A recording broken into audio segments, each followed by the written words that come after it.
Hello and welcome to Revolutionary Ideas, the Marxist podcast from Socialist Alternative. Last month in Germany, International Socialist Alternative held its most recent World Congress.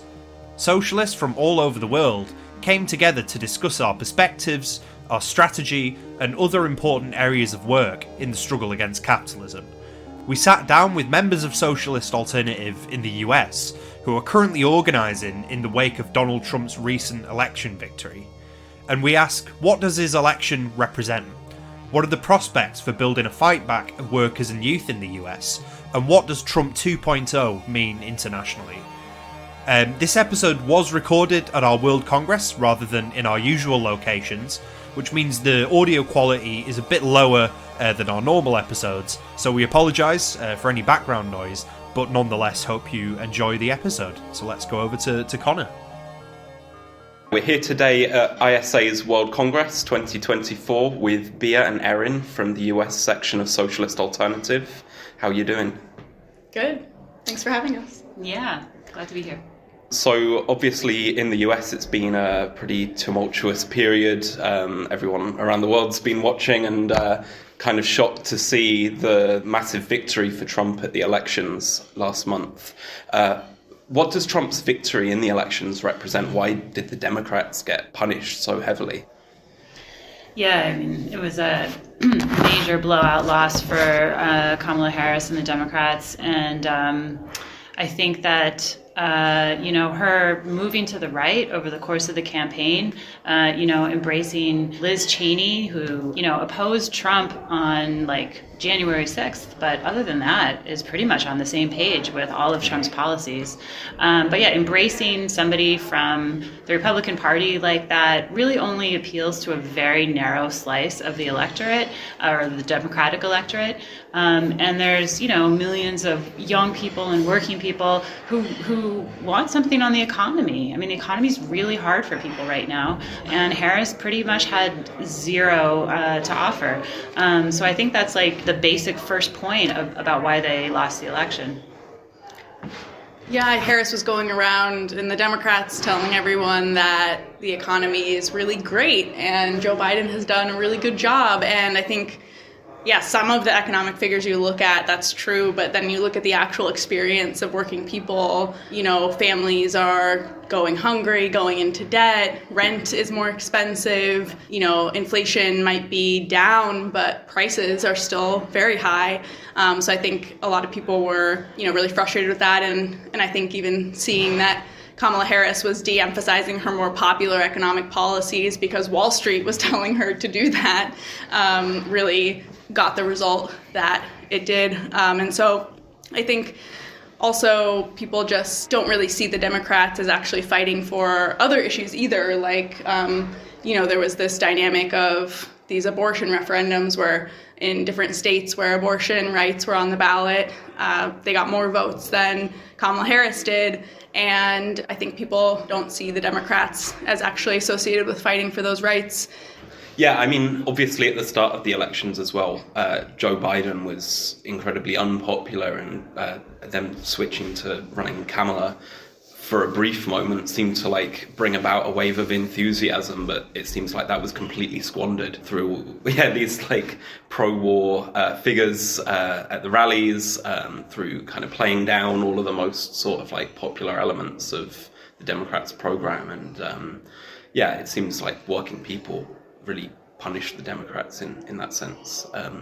But that big defeat for the Democrats and the victory for Trump obviously is quite striking, and especially given all of the reactionary policies that Trump does stand for and the other things that we've seen around his campaign, things like Project 2025, but he still won this commanding victory in the elections. Do you think that means that US society is moving to the right and becoming more right-wing, especially in the context of the popularity of influencers, people like Andrew Tate and so on? Is that what's happening?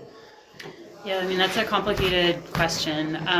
To just leave the explanation as an economic one is insufficient. I mean, obviously, there's millions of people who may not be in love with Trump's right-wing policies, but they overlook them enough to go ahead and vote for him.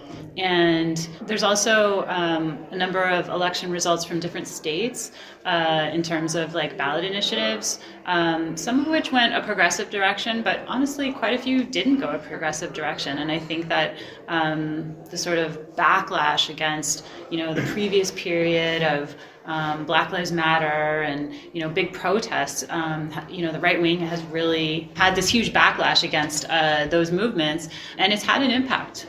People are responding, and yeah, I think moving to the right a certain amount, shifting to the right at least, especially on immigration and on law and order policies. Sorry to interrupt, but I just wanted to take a moment to make mention of a new book which has just been published by Socialist Alternative. With the coming to power of Starmer's pro-capitalist Labour government, the question of a new left party is being posed ever more urgently. The New Party We Need is the title of a new short book published by Socialist Alternative, which sets out to provide answers to this question. In it, we draw out questions like, what should a new party look like? How can it come about? And what are the lessons through history and around the world as workers in the left struggle to get politically organised?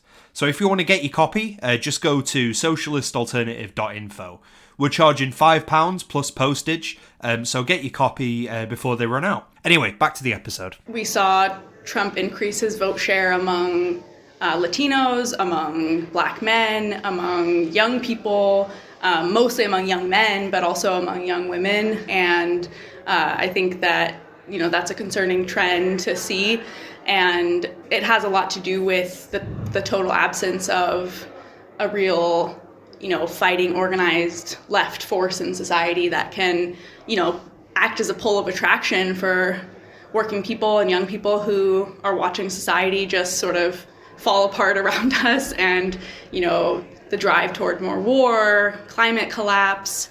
I think people have a sense that things are very wrong, and the right wing are the only ones really putting forward a compelling answer and sort of way forward. In the US, we don't really have Bernie Sanders anymore as a force that people look to. The Squad and Sanders have really given in completely to the Democratic establishment, despite some of the things they'll still say and some of the things, Bernie has said since the election, which is true, but he totally capitulated to the Democratic establishment. And so I think it's a hand-in-hand kind of process where a certain section of the working class is moving, starting to shift to the right in the absence of a real strong left pull of attraction.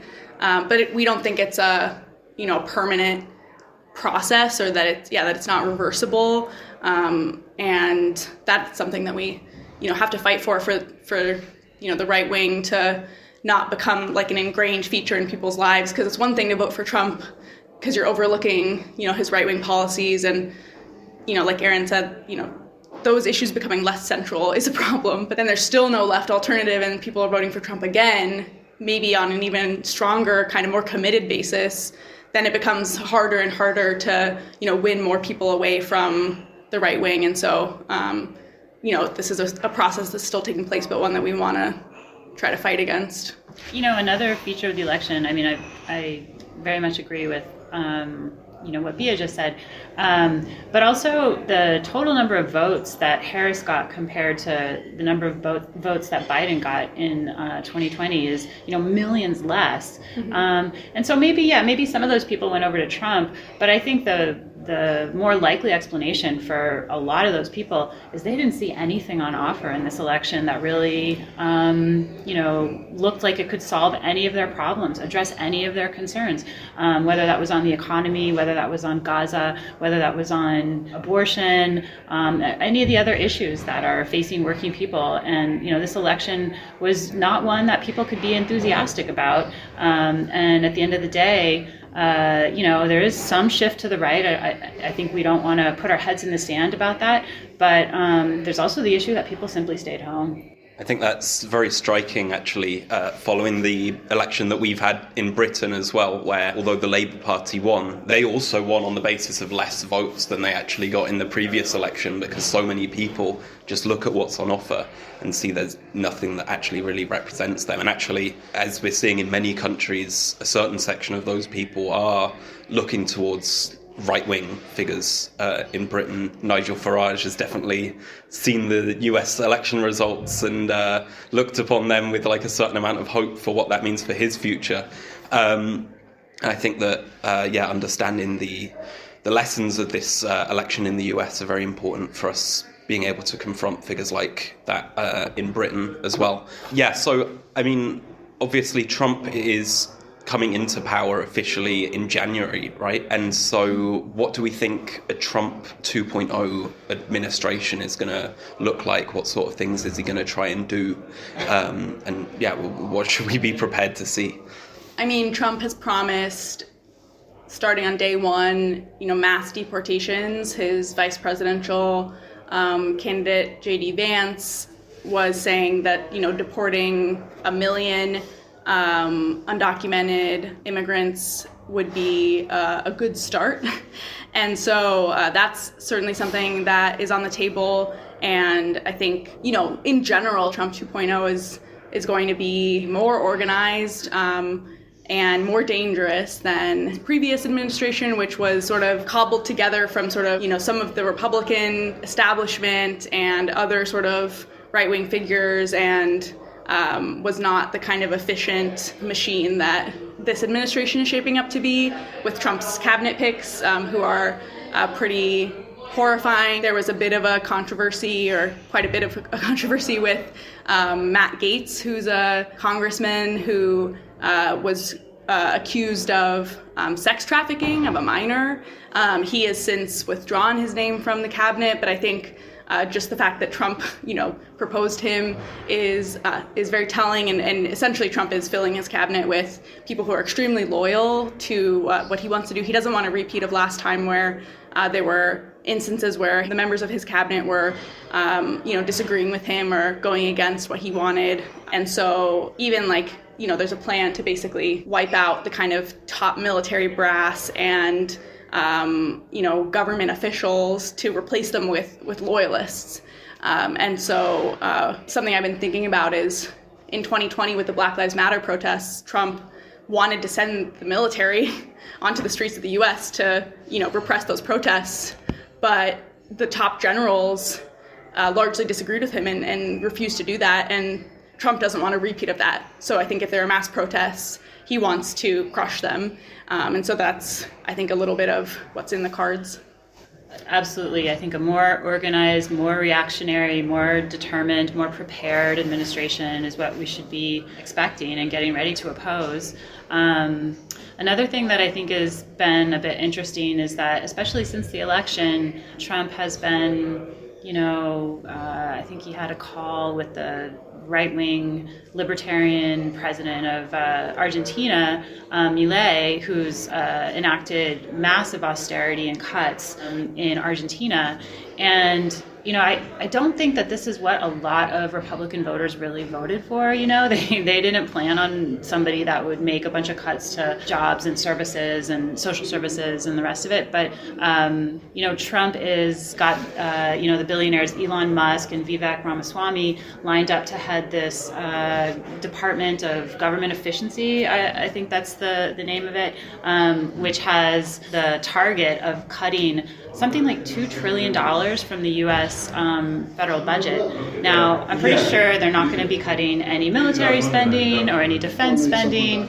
It's hard to imagine that, they call it efficiency. There's, $2 trillion worth of inefficiency in the government. Undoubtedly, there are some inefficiencies, but I doubt there's $2 trillion worth of it.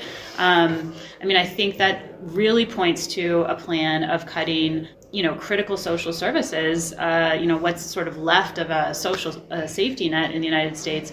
And ultimately, if they want to make really big cuts, that's going to, the two biggest programs out there that involve, a huge chunk of the budget in the United States are Social Security, which is, like the pension scheme for all Americans, and Medicare, which is health insurance for people over the age of, I think, 62 or 65. And those are highly popular programs, and that's going to be a massive news if they do go after those programs. And it's hard to imagine that will not kick up a major response from people of really all walks of life. Yeah, I think that's really important, especially because Trump has promised not to cut Social Security and Medicaid. Those were like some of his biggest campaign promises, that he wouldn't do that.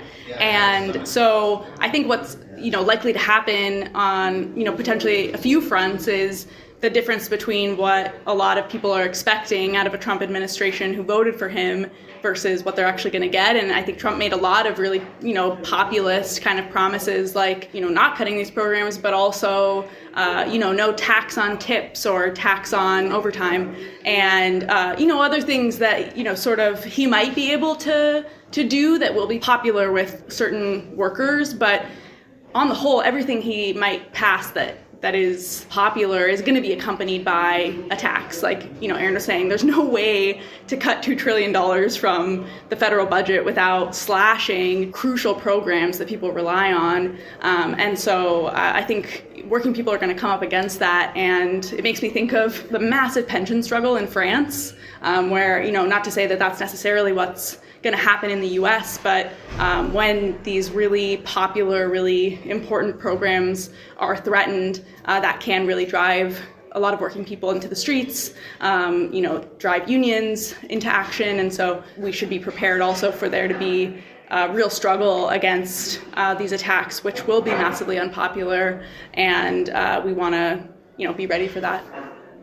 I mean, one thing that also comes to my mind is Trump's friend Milei in Argentina, of course, won the elections, but immediately after trying to enact similar slashes on public spending and so on, faced huge resistance. Yeah, I mean, clearly there's the potential for working people to get organized against such attacks in the US, and we've seen very important union struggles even over the last period in the States, and clearly that's going to need to be built on further over the next year. But what will Socialist Alternative be doing over this next period? What plans does the organization have to take on Trump in this next phase of class struggle in the US?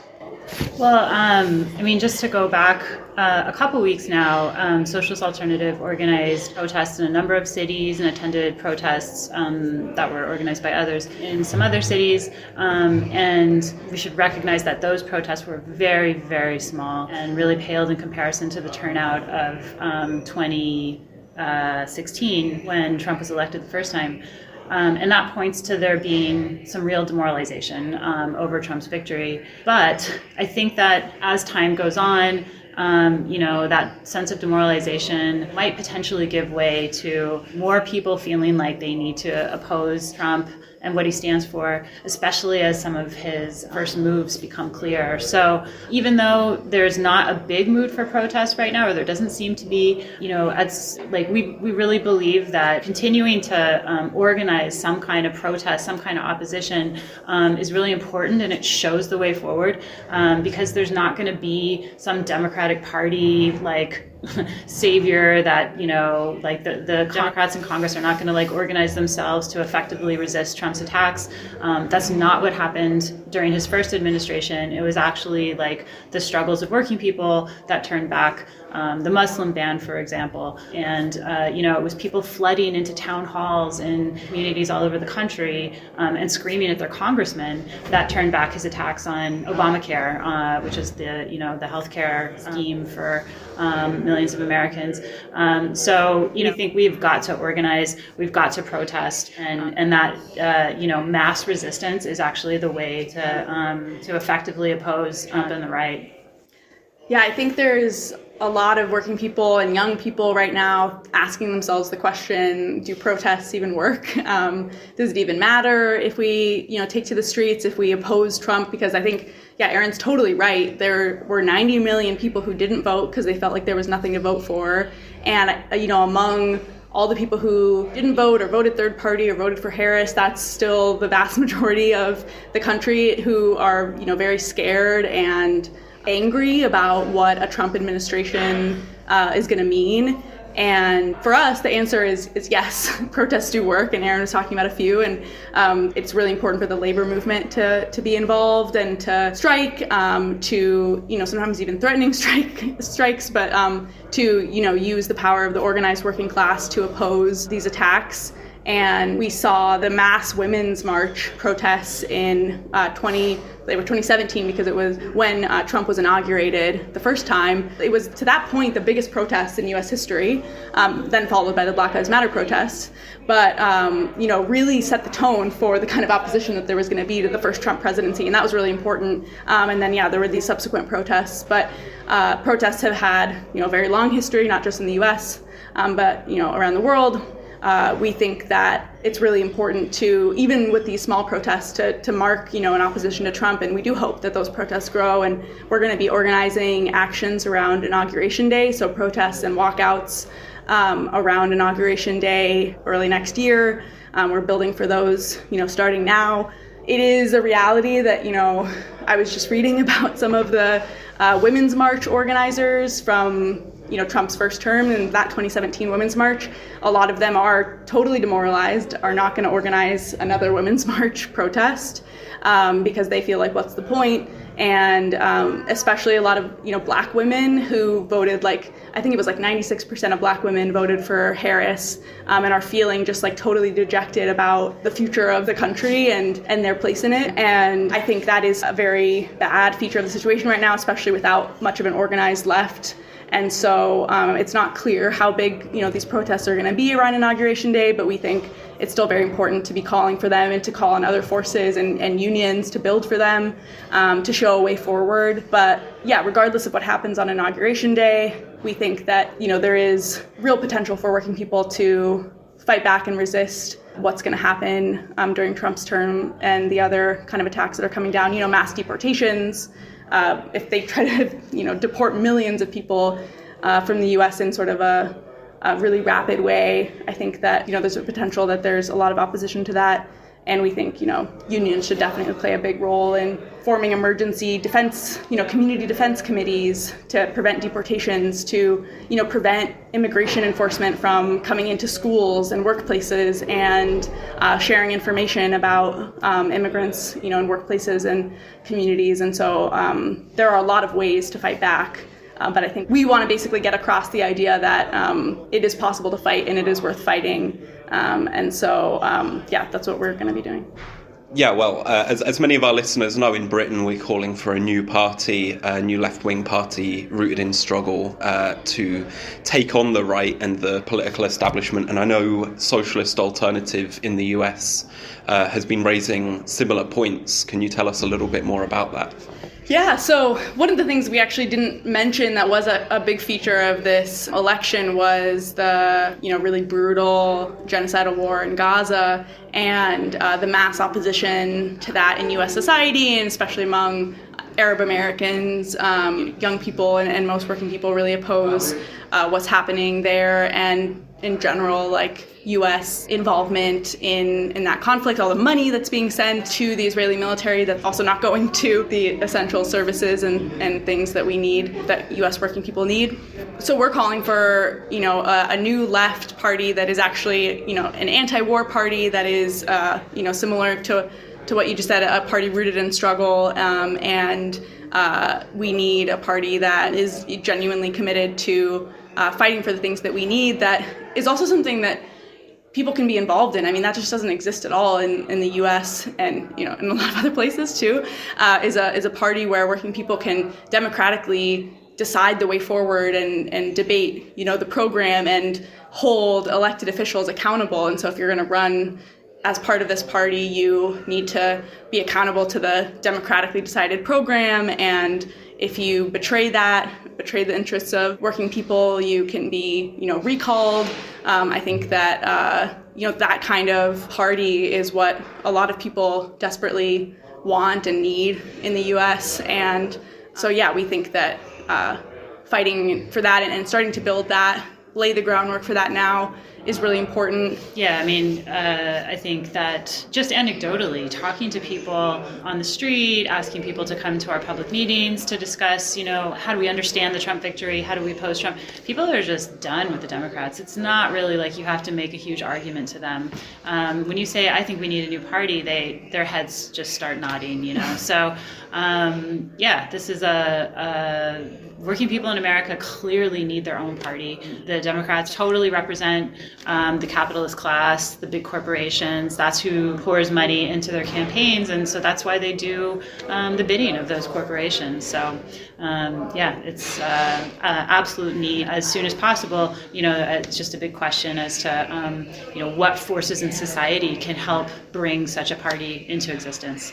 Yeah, for us, we think the labor movement has a lot to do with it, and that there's obviously any party like this should be rooted in labor struggle and not just that, of course, but we do think that the sort of forces that could call for a party like that are really kind of focused at this point in the labor movement. We obviously had Bernie Sanders, who I mentioned, similar to Jeremy Corbyn, who a lot of people had a lot of hope that he would call for, start a new party. And I think if he had done that after he was forced out of the election by the Democratic establishment, millions of people probably would have followed that call, and I think it would have been a massively popular thing.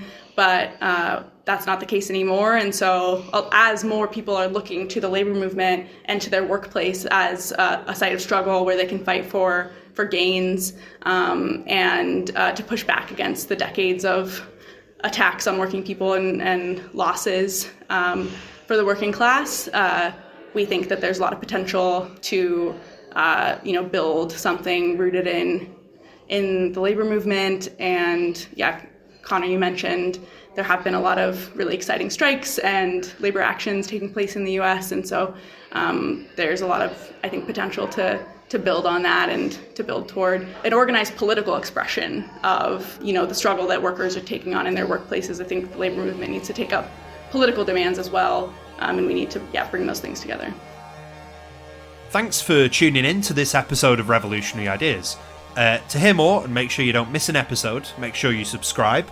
And to find out more about our World Congress, you can visit our website, which is internationalsocialist.net. You can also follow us on social media. On Facebook, we're Socialist Alternative ISA England, Wales and Scotland. On Instagram, we're socialistalternative.ews. On Twitter/X, we're socialistaltews. And last but not least, we're now on Blue Sky, where we are Socialist Alt EWS. We will be back with more episodes soon, so see you next time.